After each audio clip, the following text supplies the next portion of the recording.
26th day of November 1949, do hereby adopt, enact, and give to ourselves this constitution. Article 13, equality before law.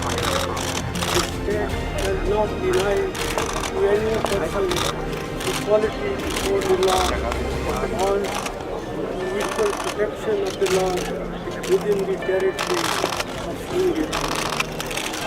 15. Prohibition of discrimination on grounds of religion, race, caste, sex, or place of birth.